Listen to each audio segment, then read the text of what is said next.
don't ever, ever, ever piss off a judge. It is bad and can never be good, except when it is. There's times, there's times when that's the only way to get something out in the open that someone's trying to keep out. And sometimes you have to piss off a judge. And sometimes pissing him off is what's going to lead him to backing off of screwing you. You've certainly had that, right? I have. I've had the pleasure of that many a time. And I'd say you went way out above and beyond in pissing off judges. Only because, A, I had some of the same judges, and B, I happened to be in a courthouse that was not as aggressive as some others in major metropolitan areas on the mainland. All right. Good point. I knew my opponent well. Good. That's a very good point. Yes. It's very important to know exactly, to the best of human ability, what's going on in that judge's mind. And that takes a lot of work, takes a lot of practice. And it takes a lot of brainstorming about how judges think and just how judges perceive what's going on in front of them and how they act versus how they feel. Sometimes, maybe even most times, they will actually fill in these blanks for you by either, and it's always feigning politeness, or by being blatantly aggressive and threatening. Okay. If that were to happen, then you already know, okay, I'm going to be entering deeper waters here, or, I've got a little bit of latitude to play. Keep a smile on my face, keep it professional, always manage my emotions, despite them trying to trigger and do their manipulative tricks that they do. Right. And always, always, always keep that public average citizen watching or listening later in mind. Right. I mean, you've even gone so far as to laugh off threats of contempt. Like, I'll throw you in jail for contempt. And you've at times even known when that held some weight and when it didn't.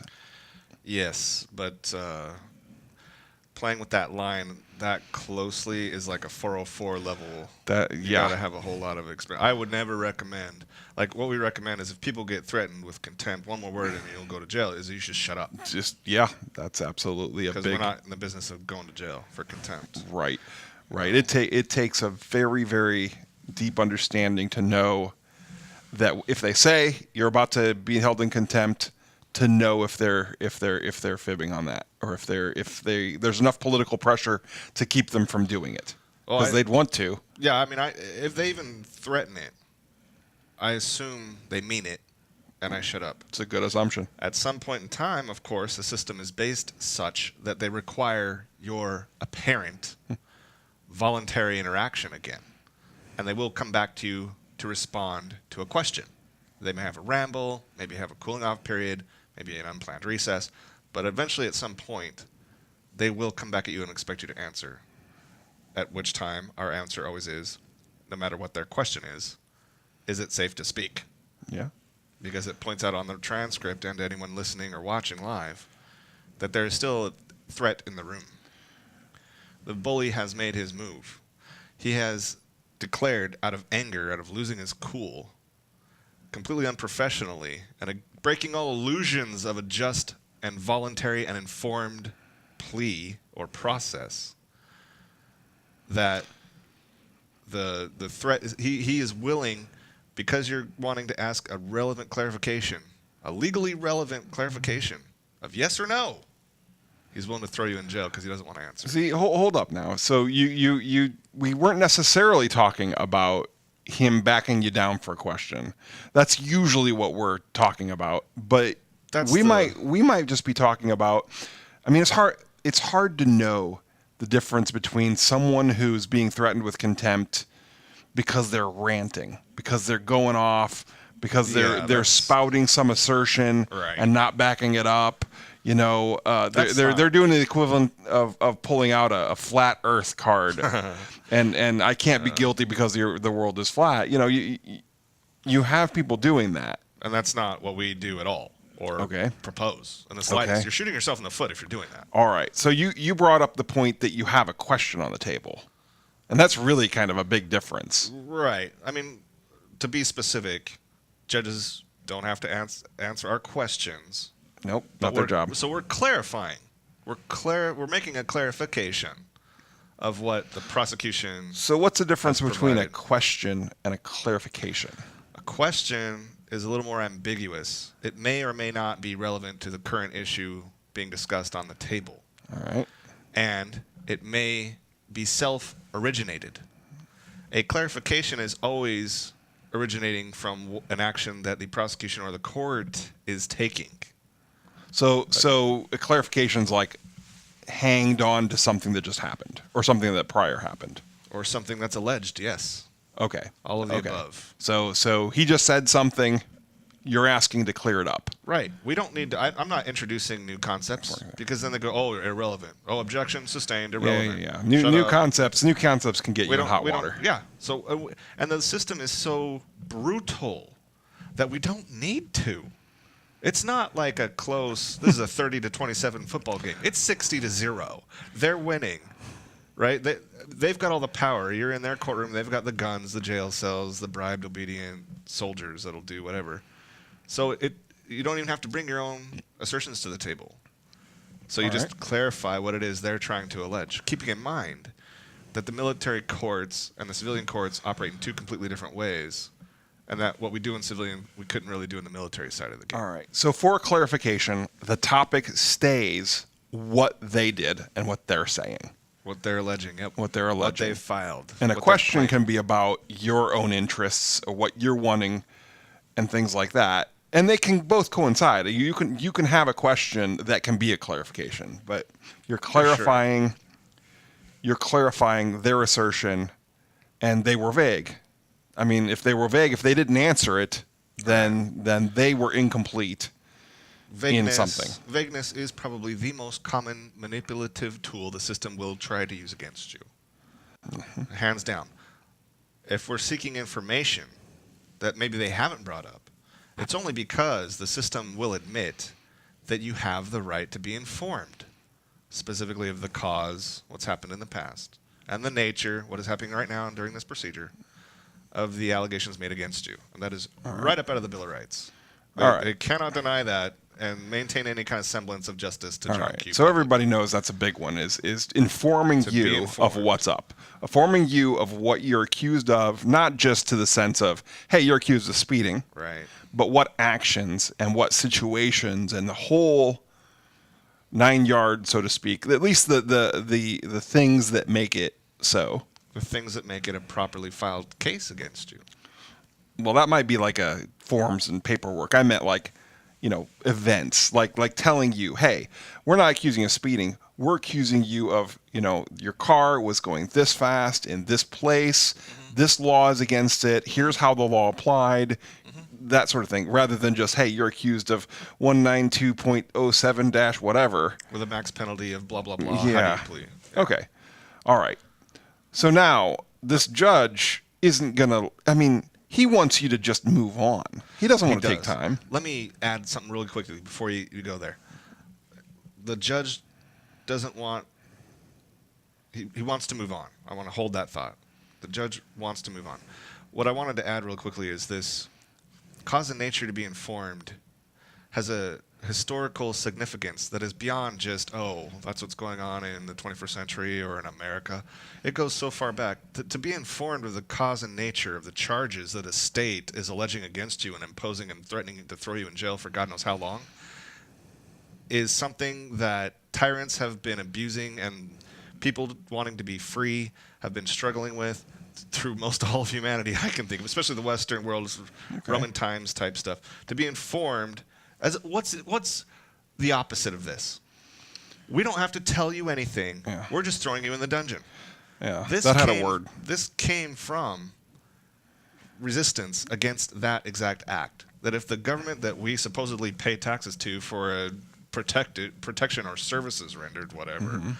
if we're going to have that relationship and call it some kind of an illusion that I'll buy or the public will buy, You must require, as part of any civilized system of justice, to be informed of the cause and nature of the charges that they're bringing against you. Gotcha. Okay, so let's move on.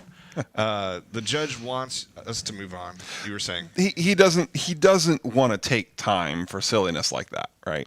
Like, you being informed is not a huge priority for him, and you getting details that he doesn't normally give isn't a big deal, isn't the it? ability for him to successfully sell a system based on fear and coercive threats of violence as a voluntary interaction. He must move on. All right. He cannot answer the clarification of informing you of just how all of this came about. Say that again. So he must inform you of how this all came about. Oh, if you ask. No. In order for him to sell that this is a voluntary and therefore just system to John Q. taxpayer, in order for him to support but that not illusion, not all courts are voluntary. I mean, you're dragged in. No, I know that. I'm saying in order for him to sell the illusion that it's voluntary, to uphold the integrity of the judiciary, as they say. But they don't say that these courts are voluntary. I know where you're where you're getting. They don't say it that plainly. They say it when, okay, so you want to enter X plea? That's fine. That's Let's voluntary. ask some questions. Are you making an informed and voluntary plea? Yes or no? That's voluntary. That's when they try and sell it. Right? Yeah. Because they can't sell it as, this is just coercive threats of violence, and we have might makes right authority. Fuck logic and ethics. They can't say that to John Q. taxpayer and still collect the taxes. Okay. So in order for him to sell that it's voluntary, even though it's not, for him to manipulate and hide it, he has to move on. When you enter a plea, that part's voluntary. That you're saying, hey, I'm ready to move on and defend myself, or choose a lawyer, or ask it in any court. Right. I mean, ask it in a family court. This government is moving in on your romantic relationships and what happens to your kids. Right. Just because. We don't want to. I don't want to sidetrack that. We'll get there. All right. But. Right. All right. So we're leveraging out the fact that they're supposedly, we got a right to be informed. There's a specific, we throw up a question and they get angry. They're mad that we asked the question. What good does it do to be mad? Why don't they just answer it? They will answer our beginning clarifications because they're softball, easy ones. All right. And we're simply setting traps for later because we know how they're going to try to work this against us. So some they will answer. But when you get to the heart of the matter, the bullseye, and you are starting to expose that this government does not even address the issue of jurisdiction because they actually don't rightfully possess it, that this is just a might makes right now, system. Hold on. You just slipped in there that the government the court doesn't have jurisdiction. And that's a big claim. And I know the history and details fairly well. Sure. But it's not an easy pill to swallow. The idea that that someone that a prosecutor can't go after someone who did something wrong is tough for people to swallow. Well, that's what people will think with what you just said. I can tell you right now, most people who disagree with that will come back with, you were within the borders claimed, therefore it applies. Well, okay, so what's the alternative? Is people can do whatever harm they want, and there's no one who can rightly stand in their way? No, because, for instance, number one, the basics foundation is we only deal with nonviolent, victimless criminal charges or charges that allege violence that have no evidence to support that claim. All right. If someone has actually committed violence, they have shown, and the factual evidence is there, they have shown that they are in violation of ethics, that they are likely not able to contract ethically. All right. Therefore, no ethics, and you're the one who really told me this. You should be explaining this. Therefore, ethics need not be extended to them. All right. They don't want to play by ethical rules. You're not going to get ethics, when you're charged. So, all right.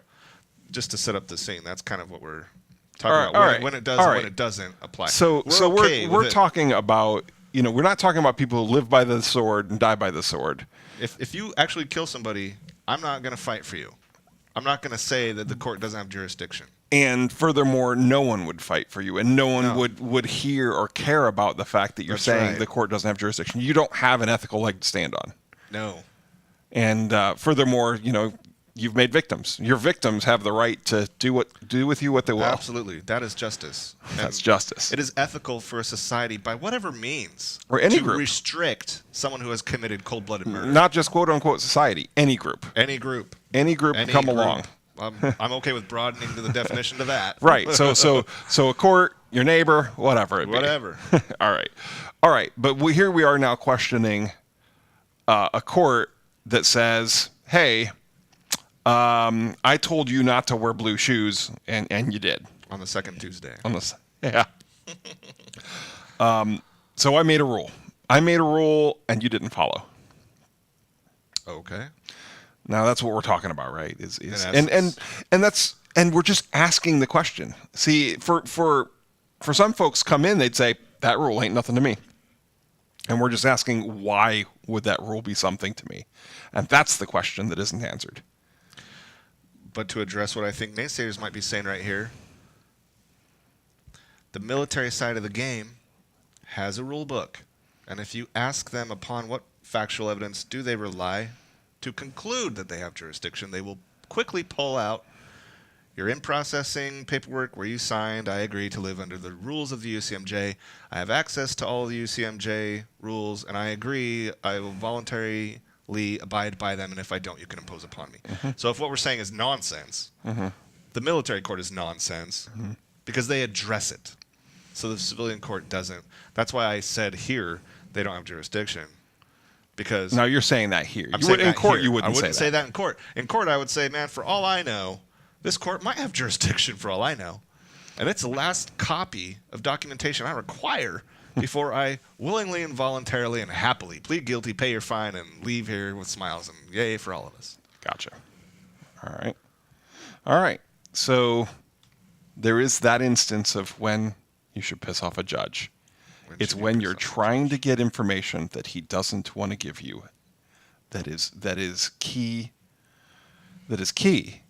to moving forward for them. It should be said, any attempt to do any of this in a courtroom will piss off the judge. We're only talking to what degree.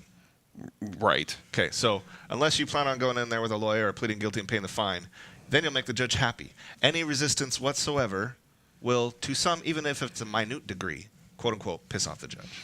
Yeah.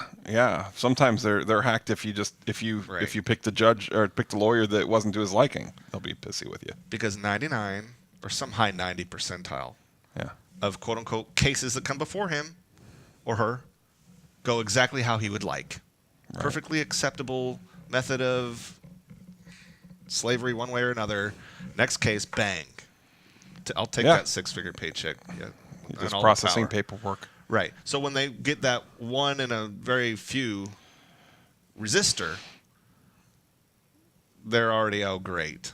Here's my 1 in 1,000 case coming up before me where this guy's going to be a pain in the ass. And they're not too annoyed by it because right at first they think 9 out of 10 resistors are easy to defeat. You're sovereign citizens, you're constitutionalists, this doesn't apply to me because of insert reason X, common law, natural law, and name it. Yep. If they start making claims, I can shoot them down because the system of justice I rely upon is built by design to be flexible so that I can inflict it in whichever way is most beneficial to sell to John Q. taxpayer. This is justice, keep paying us. Now this includes a defense that you have. Like, for in a large part, if you have, hey, I found this ruling from back when that that counters what he's saying, that judge might internally flip a coin and say, hey, I'm going to give it to you, I'm going to give it to him. There's always a multitude of precedents for them to pick from. Right. If you were to take that route, the Supreme Court case back in here and the Supreme Court case back in here and all this case precedent here and jurisprudence and all this, if you're going to win or if you're going to attempt to win through that method, do not piss off the judge. Yeah. Because you're only going to win if the judge is not pissed off at you, right? Okay? We're talking about exposing what I believe the vast majority of judges know, but always hide. They've been trained in this, but it's not publicly known. They know that they're inflicting, even if it's on some, unless they're a complete psychopath, which is a very rare reptilian brain, they know that they're selling a hustle violently to maintain power. They know. They know they're in sales. They know they're manipulating. All right. So when to piss off the judge? So the answer is probably pretty rarely. Pretty rarely, unless... And go ahead. And after a very, very great deal of looking into the psychology of that bench and looking into how people in the past have, what they've found, what they've seen, some recordings of people doing the same. And it takes a little bit of community to get down that path. And that's a big part of what we're trying to put together and keep going and have done in the past is looking at all those instances and looking at where people have or haven't pissed off judges. Yeah. If you should so choose and be so capable. But even if you don't or are not, knowing this information will be some of the most valuable information you could ever possess or pass on. And to me, it's the most important information I know. If I was to lose any piece of information in my brain due to like being hit by a car, I would want this to be the last to go. If you can defend yourself, I mean, as men, you want to be able to defend yourself physically. You want to be able to defend yourself mentally against, propaganda or whoever else is trying to get you to do what they want you to do instead of what you want to do. You want to protect yourself sexually, right? You don't want to have a kid out of wedlock and be tied to 18. You want to be able to protect yourself verbally. The pen's mightier than the sword. Yeah. The live streaming camera is shown to be more powerful than a cop's gun. If you can defend yourself verbally, not only do you dodge so much future potential drama that many other people do not dodge, but you become one of the very few who they will recognize is not somebody to be taken lightly. And to consider, is what we're losing by letting them off the hook worth the exposure of the embarrassment and the therefore public and political pressure that they could bring to bear against us? That is a place you want to be in. That place feels very good, like a warm security blanket that never goes away. And it takes some work. I'm afraid it does take some work, and it takes some focus, and it takes some horsepower. It takes some brain power sometimes too. See, it does. But at the same point in time, the challenge from my point of view, and I know Gary, you share in this a lot, is to through words convey to any listeners the value that is actually here, because it's a chest of gold coins, figuratively speaking. It is priceless. It is something no billionaire can buy. Nobody can give it to you. You have to go get it. And if we're able to expose the value of it to some people who have something in them that recognizes the value of what they're hearing, the hard work becomes easy work. You know just as well as I do that if you're naturally motivated to do something because you're passionate about it, you're after it. Nobody has to wake you up in the morning and, oh, man, this is hard homework. Oh, no. It becomes something you want to do. Yeah, you're listening to audio on the way to work and from work or whatever it be. It becomes a thing that becomes part of what you do. So I just want to say that because I just want to say that at the upper level, we're not saying it takes years and a bunch of drudgery. If you're naturally inclined, it can become like an effortless effort, if that makes sense. And if you've got a kind of a natural inclination to it mentally, maybe you're on the all-star team. That I've seen this come quickly to people is my point. I've seen them get 80 to 90% proficient in a week. I've seen it on multiple times. And then they go in and apply it. And I'm like, dang. Now, it's not finished, polished product. But I'm just wanting to throw it out there that it's not this super, super hard thing to do at all times. No. But experience and just getting yourself behind the in the mind of the judges and opposing lawyers and stuff like that. And sometimes even in the mind of your own lawyer really helps. Oh, yeah. This is a game of manipulating manipulators. Now, if you have a really good radar, this may come naturally to you. Like if you look over your past life and know that you've had good instincts about people and situations, you've dodged a lot of drama, you've been able to read people, you haven't been taken advantage of very often, you'll know. Your life experience will tell you. If you have a good radar, this gets a heck of a lot easier to read people. All right. Very good. Well, thanks for listening. Let's move on. Move on.